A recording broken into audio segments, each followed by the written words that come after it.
Elon's politics are bad business? Well, today we're going to discuss.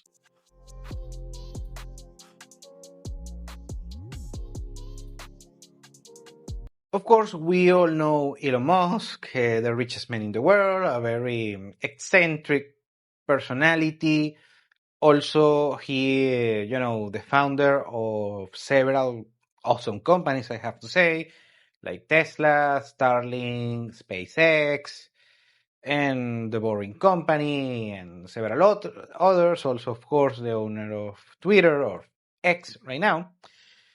But lastly, in the past, let's say year and a half, he has gotten famous not only on his facet of being, a great entrepreneur, investor, businessman, as you want to call it, but also a political figure, especially in the United States. We know that Elon was the biggest contributor, the biggest donor to Donald Trump's campaign. And actually, he did the heavy lifting. Donald Trump just raised like 40% of the campaign contributions that Kamala Harris was able to gather by herself. So, I mean, has a lot of merit of what Trump did.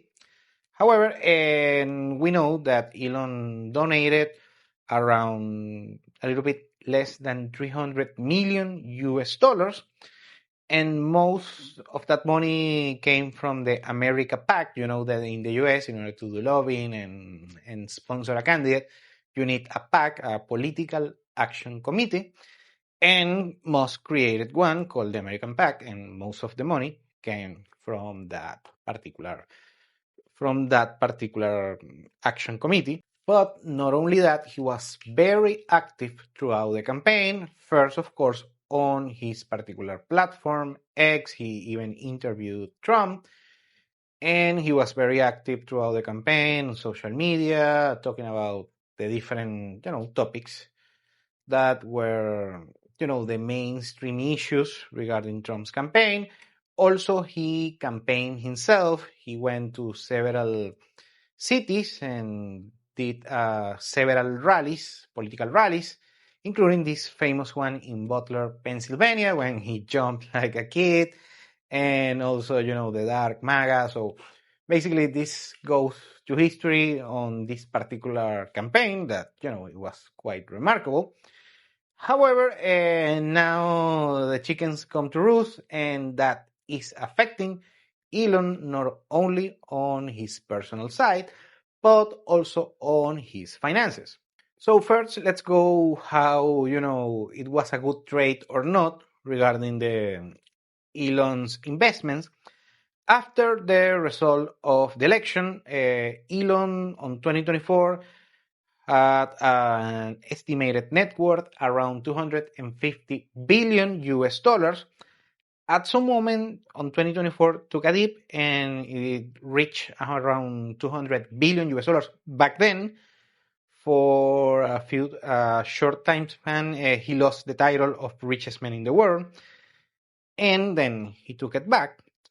But apparently, Elon Musk's assets rose over 100 billion combined after the result of the election. And even by early November, the Elon Musk net worth reached an all-time high of 421 billion US dollars. So it was richer than several countries in the world, that actually most countries in the world. However, when we're seeing the results of the election, we know that Elon Musk has been very involved on Trump's government and is basically he's a member of the cabinet, apparently, thanks to this particular agency, DOGE, the Department of Government Efficiency. And that the result that we have right now is that Elon has lost around 100 billion US dollars on his net worth regarding, of course, his market cap, the Tesla stocks, and most of these assets are, of course, stocks on his own company. Now, Elon is having a backlash not only from US citizens that, let's say, are not biggest fans of Donald Trump, but also on the rest of the world.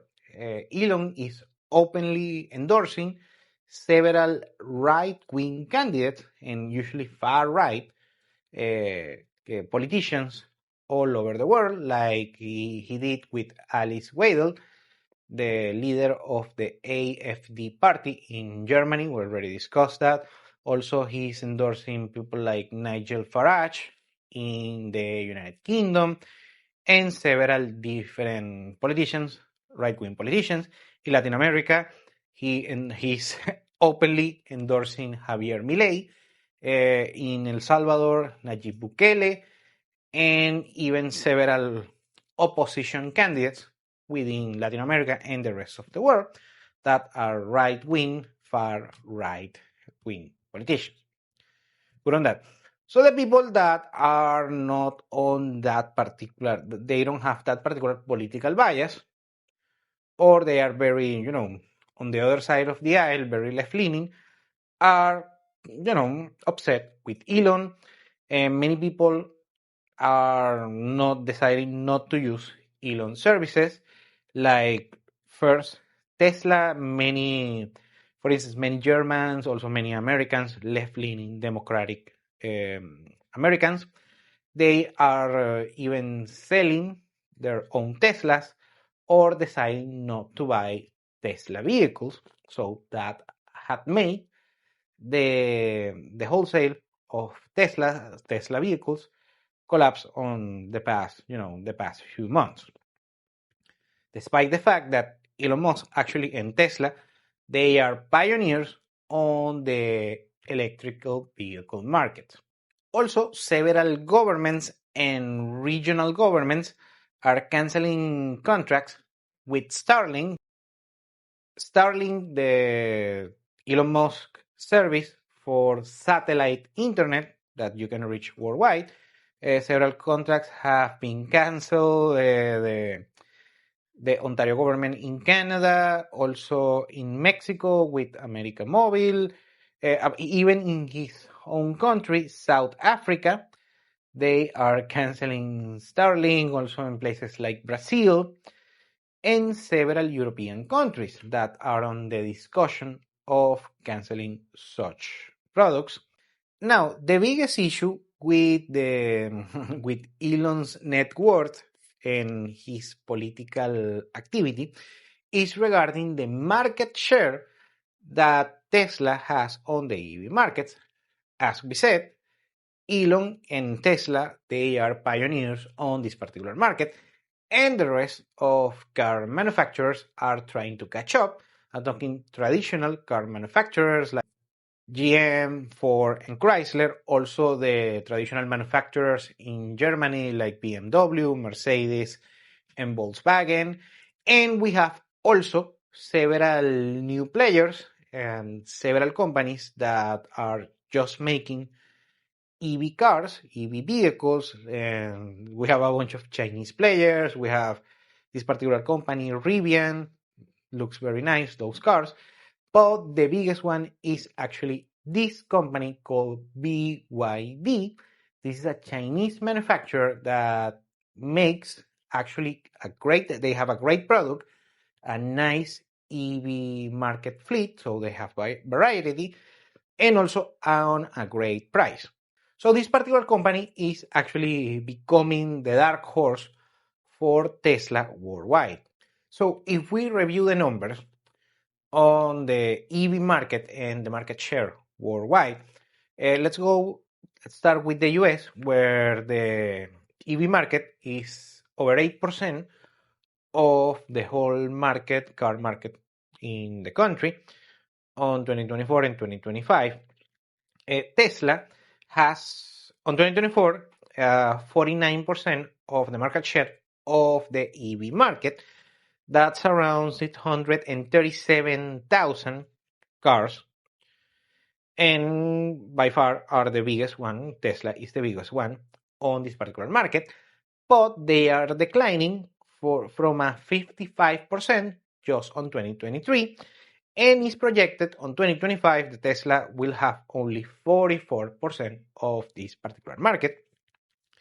So other players like GM that have around 10%, a little bit over 100,000 units, Hyundai, Ford, Honda, BMW, Volkswagen, and they have smaller market shares, but their shares on the EV market are rising, and Tesla is reducing its market share because, of course, the consumer adoption has been reducing in the United States thanks to people who are anti-Trump's policies. Therefore, also they are anti-Elon and consuming the products of Elon Musk.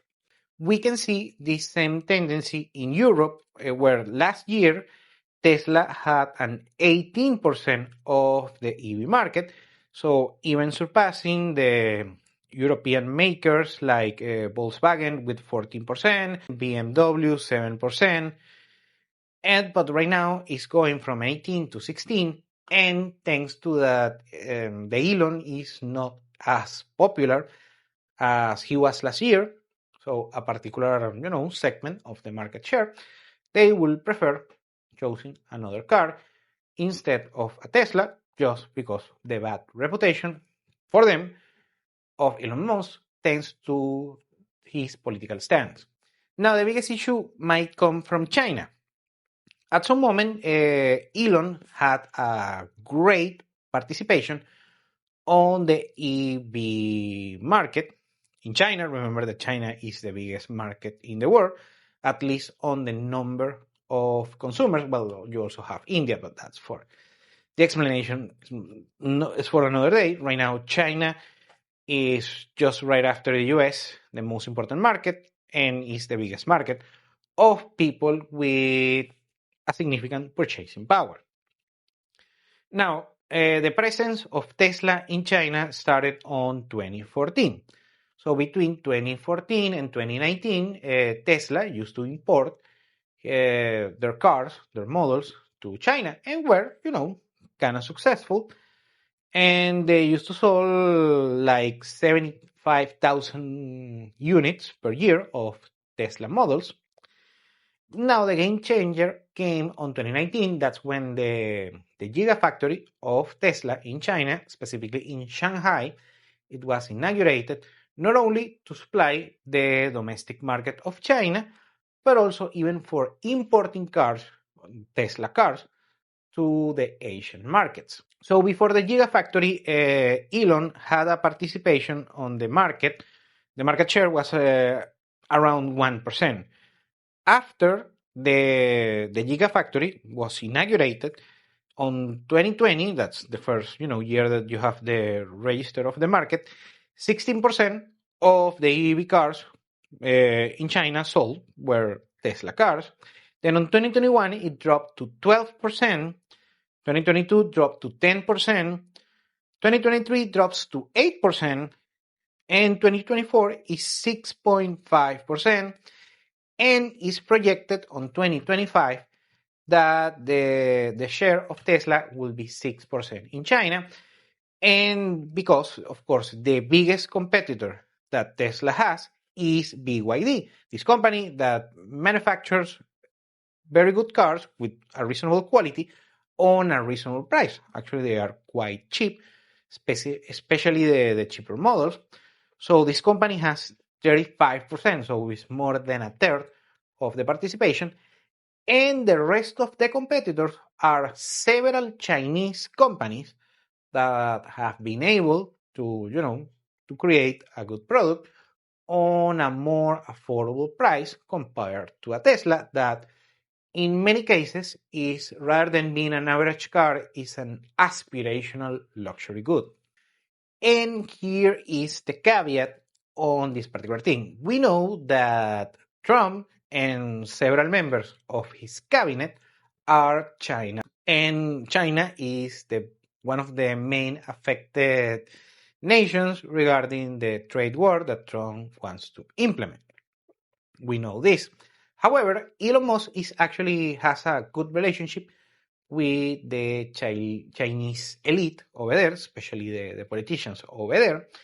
However, this relationship might be souring because, of course, now that Elon is basically a part of Donald Trump's government, so there is kind of a conflict of interest that might or might not affect the, let's say, the business or with Elon in China. We don't know, and we're not speculating anything on that.